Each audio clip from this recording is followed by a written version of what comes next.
तो फाइनली इतने लंबे सालों के इंतजार के बाद सीएम पंक आज हमको देखने को मिले एक्शन में, जहां पर अपने फिनिशर गो टू स्लीप के साथ सीएम पंक थे एक्शन के अंदर। ब्रॉन स्ट्रोमैन का मैच भी हो चुका है guys official. Roman Reigns and riddle के बीच क्या चल रहे बैक स्टेज इश्यूज, और गाइस जॉन सीना ने कमेंट किया है ब्रॉक लेसनर के रिटर्न के ऊपर। तो बहुत सारी इंटरेस्टिंग बातें आज हम लोग डिस्कस करने वाले हैं इस वीडियो के अंदर। बस आप लोग वीडियो के साथ लास्ट तक चिपके रहना। तो फिर देर किस बात की, शुरू करते हैं। Okay, hello chatters, my name is Rohit and you are watching Wrestle Chatter. सबसे पहले गाइस हम लोग बात कर लेते हैं आज ये डायनामाइट के शो के बारे में, जहां पर सीएम पंक हमको अपेयर होते हुए दिखाई दिए। और सीएम पंक ने यहाँ पर देखो इस बात को बिल्कुल क्लियरली मेंशन किया कि कैसे वो 7 साल के बाद दोबारा से रिंग में वापस लौट रहे हैं। और सच में क्योंकि वो डार्बी एलन के अगेंस्ट उतर रहे हैं, तो इस बात को लेकर वो नर्वस हैं। और वो ये भी कहते हैं कि भाई क्या तुम लोग मेरे से पक तो नहीं रहे हो कि इतनी बार तुम मेरे लिए चैंट करते हो। जिस पर क्राउड जो शिकागो का जो क्राउड था वो बू कर रहा था कि भाई सीएम पंक क्या बातें बोल रहा है, हम तेरे से कैसे पक सकते हैं। अब इतने में यहाँ पर होता क्या है, जो 2.0 और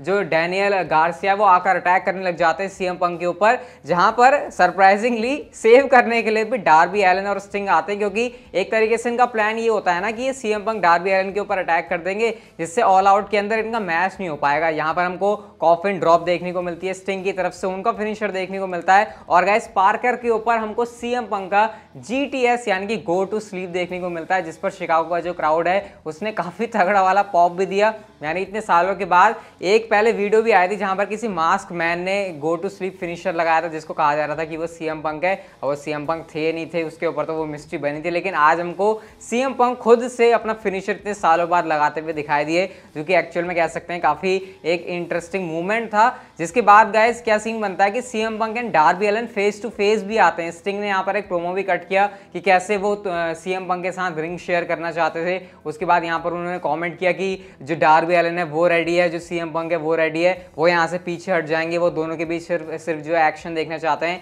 और वो इस चीज के लिए जो है बिल्कुल रेडी है यहाँ पर। तो काफी मजा आया इस वाले सेगमेंट को देखकर। सीएम पंक आज थोड़े एक्शन में थे, उनके ऊपर मार पिटाई हुई क्योंकि तीनों बंदों ने आकर उनके ऊपर अटैक किया था। तो एक्शन में लौटे सीएम पंक, तो वो पुरानी वाइब आई, क्योंकि अभी तक तो वो सिर्फ प्रोमो कट कर रहे थे, तो ऐसा लग रहा था कि ये बंदा सिर्फ माउथ पीस है। लेकिन आज क्योंकि वो एक्शन में थे, थोड़ा सा एंग्री मोड में वो थे, डार्बी एलन से बिल्कुल नाक से नाक भिड़ाकर वो खड़े थे, तो आज लग रहा था कि भाई ये सीएम पंक एक रेसलर भी है, क्योंकि अब तक तो वो सिर्फ बोल रहे थे ना। तो आज देखकर काफी मजा आया। और अब क्योंकि ऑल आउट पेपर व्यू है सीधा नेक्स्ट, तो यहाँ पर डार्बी एलन और सीएम पंक का मैच होने वाला है, तो भाई उसके लिए एक्साइटमेंट तो काफी ज्यादा है। तो देखो पेपर व्यू के अंदर क्या कमाल होता है। लेकिन आज इतने सालों बाद सीएम पंक की तरफ से फिनिशर देखकर डेफिनेटली डायनामाइट के शो पर मजा तो जरूर आया। तो हम लोग चलते हैं अपनी अगली स्टोरी की तरफ। और गाइस यहाँ पर थोड़ी सी सैड न्यूज है आपको बताने के लिए, अपडेट है। जैसे मैंने आपको बताया नहीं था, स्टोन कोल्ड का जो पॉडकास्ट है ब्रोकन स्कल सेशन, वहां पर जॉन सीना को जो है WWE शॉप वाले एडवर्टाइज कर रहे थे। लेकिन गाइस एक्चुअल में यहाँ पर कुछ प्लान्स में चेंज हो गए हैं, शायद जॉन सीना का शेड्यूल नहीं बन पाया, फिर कुछ ऐसा हो गया एक्सट्रीम रूल्स के बाद ओरिजिनली प्लान्स से जॉन सीना को लाने के। लेकिन एक्चुअल में जॉन सीना गाइस अब उस वाले शो पर नहीं आ रहे, सैडली। पता नहीं क्या उसके पीछे रीजन है। लेकिन वहां पर अब सेथ रॉलिंस जो है स्लेटेड है कि वो आएंगे उस वाले शो के ऊपर। पता नहीं क्या रीजन रहा, मेरे ख्याल से तो शेड्यूल ही होगा। तो जस्ट एक छोटी सी अपडेट थी कि जॉन सीना नहीं आ रहे, उसकी जगह सेथ रॉलिंस आएंगे। अब भाई जो जॉन सीना अपनी कूल बातें कहते हैं वो हमको सुनने को नहीं मिलेंगी, लेकिन फिलहाल के लिए जो है आपको सेथ रॉलिंस के साथ ही काम चलाना पड़ेगा। तो मुझे लगा कहीं आप जॉन सीना के सपने सजा रहे हो, तो मैं आपको अपडेट दे दूं, कहीं आपको लगे कि जॉन सीना अपीयर हो रहे हैं और उसके बाद आपको सेथ रॉलिंस देखने को मिले, तो ये बात आपको बताना जो है जरूरी है। लेकिन हाँ, जॉन सीना के बारे में भी एक बहुत इंटरेस्टिंग बात है, वो आपके साथ शेयर करूंगा, तो वीडियो के साथ चिपके रहना। हम लोग चलते हैं अपनी अगली स्टोरी की तरफ और बात करते हैं NXT के बारे में। बहुत ही इंपॉर्टेंट अपडेट है, इसको ध्यान से सुनना। जैसे कि आपको पता है NXT WWE बिल्कुल रीब्रांड कर रही है, उसका नया हमको होली वाला लोगो भी देखने को मिल गया, जिसको निकलोडियन से कंपेयर कर रहे हैं, बहुत बुरी बुरी बातें हो रही हैं। लेकिन गाइस रिप NXT जो है ट्रेंड कर रहा था ट्विटर के ऊपर। और ये क्यों ट्रेंड कर रहा था, क्योंकि एक स्टोरी ब्रोक होती है, और वो ये कि Vince McMahon and Bruce Pritchard अब कंट्रोल करने वाले हैं NXT को। और ये चीज क्यों ट्रेंड कर रही थी, इसलिए क्योंकि मेन रोस्टर को भी यही दो लोग जो है आप कह सकते हो कि कंट्रोल करते हैं। यानी अब तक जो Triple H and Shawn Michaels के ऊपर के पास जो कंट्रोल रहता था NXT का, अब वो जाने वाला है विंस मैकमैन के पास। और जो लोग NXT को पसंद करते थे वो इसी वजह से करते थे क्योंकि उनको मजा आता था कि ट्रिपल एच और शॉन माइकल्स के कंट्रोल में कैसे NXT एक अच्छा शो रहता है मेन रोस्टर के कंपैरिजन में। यहाँ पर रेसलिंग होती है, यहाँ पर जो स्टोरी लाइन है वो मैटर करती है, यहाँ पर वीक बाय वीक प्रोग्रेशन होती है। तो अब उन लोगों को ये लगने लगा है कि जैसा हाल मेन रोस्टर का रहता है वैसा ही हाल NXT का होने वाला है। तो इस वजह से जो रिप NXT है वो ट्रेंड कर रहा है। मेरे ख्याल से अब विंस मैकमैन जो कि NXT से पहले कोई उनका लेना देना नहीं होता था, तभी आपने देखा होगा जब भी कोई सुपरस्टार NXT से आता था मेन रोस्टर पर तो वो ज्यादातर उसका हाल जो है बेहाल हो जाता था, क्योंकि विंस मैकमैन को पता ही नहीं रहता था कि NXT के ऊपर इसने क्या उखाड़ा हुआ है, क्योंकि वो कभी NXT देखते ही नहीं थे, कभी उनका उसके ऊपर फोकस ही नहीं रहता था। लेकिन अब NXT को खुद से क्योंकि विंस मैकमैन कंट्रोल करने वाले हैं, तो ऐसे में यहाँ पर वो लोग काफी ज्यादा डिसअपॉइंटेड हैं जो NXT को अपने दिल के काफी ज्यादा करीब रखते थे। अब डेव मेल्टजर ने इसके ऊपर अपडेट ये दी है कि देखो विंस मैकमैन और ब्रूस प्रिचर्ड कंट्रोल तो करने वाले हैं, लेकिन वो सिर्फ मेजर जो टॉप के लोग हैं उन्हीं को कंट्रोल करेंगे। जो छोटे छोटे डिसीजंस होंगे वो अभी भी दूसरे ही लोग लेने वाले हैं। और Triple H and Shawn Michaels का इसके ऊपर क्या कंट्रोल लेने वाला है, अभी उसके ऊपर कोई भी अपडेट नहीं है। तो यहाँ पर अभी पता नहीं क्या सिचुएशन चलने वाली है। अभी डेफिनेटली इसके बारे में और अपडेट्स आएंगे, जब वो आएंगे तो मैं आपके साथ शेयर करूंगा। लेकिन फिलहाल भाई बहुत मामला उथल पुथल चल रहा है NXT के साथ। 14 सितंबर ऐसी एक्सपेक्टेड डेट है जहां पर WWE NXT को बिल्कुल वो रीब्रांड वाला जो रीसेट बटन है वो दबाएगी। देखते हैं भाई क्या होता है NXT के साथ। लेकिन यहाँ से या तो NXT बहुत नीचे जाने वाली है या फिर ऊपर उठने वाली है, लेकिन ज़्यादातर लोग एक्सपेक्ट ये कर रहे हैं कि नीचे ही जाने वाली है यहाँ से। अब देखो भाई पता नहीं क्या होता है, लेकिन कुछ तो होने वाला है भाई NXT के अंदर।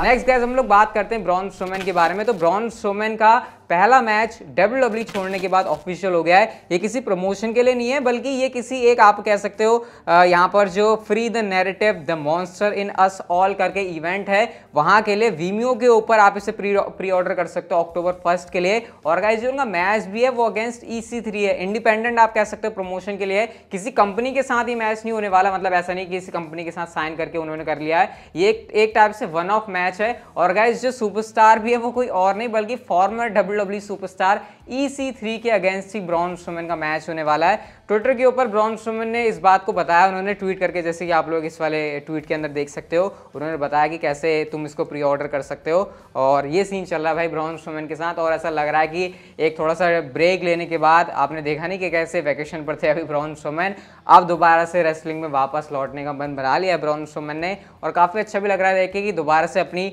उसी दुनिया में ब्रॉन स्ट्रोमैन वापस लौट रहे हैं, क्योंकि इसी दुनिया के अंदर ब्रॉन स्ट्रोमैन को मुझे लगता है रहकर काम करने की ज़रूरत है। तो ये ब्रॉन स्ट्रोमैन के WWE छोड़ने के बाद पहले मैच को लेकर अपडेट है। अगर आप उनके क्लॉज की बात करो तो भाई वो तो अगस्त के टाइम में खत्म हो जाएगा, अगस्त के महीने में। और अक्टूबर तो भाई उनकी बहुत बात की बात है, तो उनका जो 90 डेज का क्लॉज है तब तक वो खत्म भी हो जाएगा और ब्रॉन स्ट्रोमैन तब तक हो जाएंगे फ्री एजेंट। और ये इंपॉर्टेंट बात रहेगी कि किस कंपनी के लिए वो साइन करते हैं, क्योंकि ये तो वन ऑफ इवेंट है, ये तो एक मैच होकर फिर खत्म हो जाएगा, लेकिन ये इंपॉर्टेंट रहेगा कि वो किस कंपनी के लिए साइन करते हैं।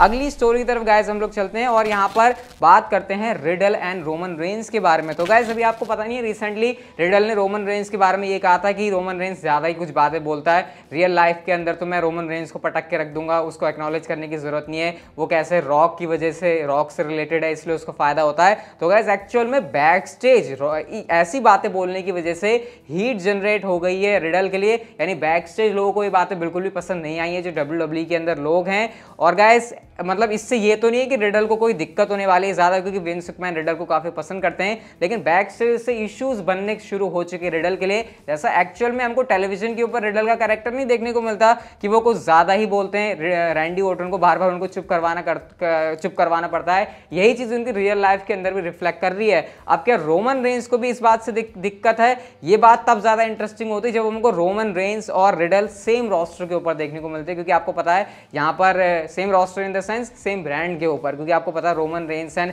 रिडल का ब्रांड अलग है। लेकिन डेफिनेटली ये बात उन्होंने कही थी रोमन रेंस के बारे में कि रोमन रेंस ने कोई नीडल मूव नहीं करी है, जबकि एक्चुअल में अगर हम WWE के लिए देखें तो रोमन रेंस ने बहुत कुछ रीसेंट टाइम में कर दिया है। तो ये कुछ यहाँ पर बैक स्टेज पंगे से चल रहे हैं रोमन रेंस एंड रिडल के बीच में, जो डेफिनेटली रिडल ने कहा था कि मैं नहीं चाहता कि मैं किसी ट्रबल के अंदर आऊँ, तो मैं अपना मुंह थोड़ा सा बंद रखूंगा। लेकिन बातें कहते कहते रिडल ने एक्चुअल में रोमन रेंस के बारे में कुछ ज्यादा बातें बोल दी हैं। इस समय तो फिलहाल रिडल पुश के ऊपर हैं।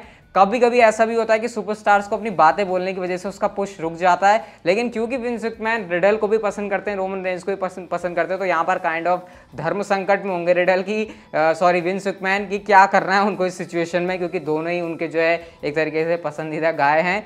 लेकिन यहाँ पर ये सिचुएशन बनी हुई है इस समय। आई होप इससे ना ही रिडल को दिक्कत हो ना ही रोमन रेंस को, क्योंकि दोनों ही बंदों को हम लोग काफ़ी पसंद करते हैं टेलीविजन के ऊपर। लेकिन हाँ, कुछ तो बात ऐसी थी रिडल ने जो कि बोल दी और उनको शायद नहीं बोलनी चाहिए थी। लेकिन हाँ, हमारे सुनने के लिए, हमारे तमाशे के लिए डेफिनेटली ये काफ़ी एक मजे की बात है। बाकी इस स्टोरी के ऊपर आपका क्या रिएक्शन है कमेंट सेक्शन में आप लोग मुझे जरूर बताना। लेकिन हाँ, रोमन रेंस के बारे में ये बात उन्होंने कोई बोली है और रोमन रेंस का रिएक्शन इसके ऊपर क्या आता ये डेफिनेटली देखना इंटरेस्टिंग रहेगा। बाकी हाँ, रोमन रेंस से याद है, पॉडकास्ट का हमने एपिसोड अपलोड किया रोमन रेंस के 365 डेज के ऊपर, उनकी पूरी जर्नी कैसे रही। अगर आपने एपिसोड मिस किया तो गाइस डिस्क्रिप्शन में पहले लिंक है पॉडकास्ट के एपिसोड के, जाके सुन लेना और वापस आके बताना आपको एपिसोड कैसा लगा। पूरे हमने 365 डेज कवर करे हुए हैं रोमन रेंस के, मजा आपको डेफिनेटली सुनने में जरूर आएगा। और गाइस हम लोग चलते हैं नेक्स्ट फाइनल स्टोरी की तरफ। तो the scene with the Dan Patrick के पॉडकास्ट के इंटरव्यू में जो है आए थे जॉन सीना, और उनसे पूछा जाता भाई ब्रॉक लेसनर ने तो तुम्हारे ऊपर आकर सुप्लेक्स और F5 लगा दी, इसके ऊपर तुम्हारा क्या रिएक्शन है। तो यहाँ पर इसके ऊपर तो ज़्यादा कुछ कमेंट जॉन सीना ने किया नहीं, लेकिन उन्होंने यहाँ पर कहा कि देखो जब ब्रॉक लेसनर आया तो सबसे पहले तो मैंने, जो सब लोगों ने नोटिस किया वो मैंने नोटिस नहीं किया, मैंने ब्रॉक लेसनर की पोनी टेल को नोटिस नहीं किया। मैंने सिर्फ ये देखा कि ब्रॉक लेसनर अपने दुगने साइज का हो गया है और ब्रॉक लेसनर अपनी जो पूरी बाउंड्रीज है उसको स्ट्रेच कर रहा है, यानी वो पूरा अपनी जो लिमिट्स है उसको स्ट्रेच कर रहा है और ये करने की कोशिश कर रहा है कि वो ज्यादा से ज्यादा क्या पुल ऑफ कर सकता है। और उन्होंने यहाँ पर ब्रॉक लेसनर को ये भी कह दिया कि बेस्ट एवर, उनका जो एग्जैक्ट कोड था वो ये था, he is one of if not the best ever, यानी वो ब्रॉक लेसनर को इतना ज्यादा रेट कर रहे हैं। और साथ ही साथ उन्होंने ये भी कहा कि आज के टाइम में जो क्राउड है उसकी तरफ से रिएक्शन निकलवा पाना काफी मुश्किल होता है, लेकिन वो चीज ब्रॉक लेसनर ने करके दिखाई और इसीलिए वो ब्रॉक लेसनर है। तो ये कुछ यहाँ पर जॉन सीना का कमेंट था ब्रॉक लेसनर के ऊपर, और वाकई में हमारी तरफ से भी रिएक्शन था, क्योंकि हम लोग एक्सपेक्ट नहीं कर रहे थे कि अचानक से ऐसे ब्रॉक लेसनर समर स्लैम के अंदर अपीयर हो जाएंगे। तो ये कुछ कहना था जॉन सीना का। बाकी फिलहाल के लिए हमारी जो वीडियो थी वो यही देखी थी। अगर आपको अच्छी लगी तो लाइक कर दो, पॉडकास्ट जाके सुनो, लिंक है डिस्क्रिप्शन के अंदर। And see you guys in my next video.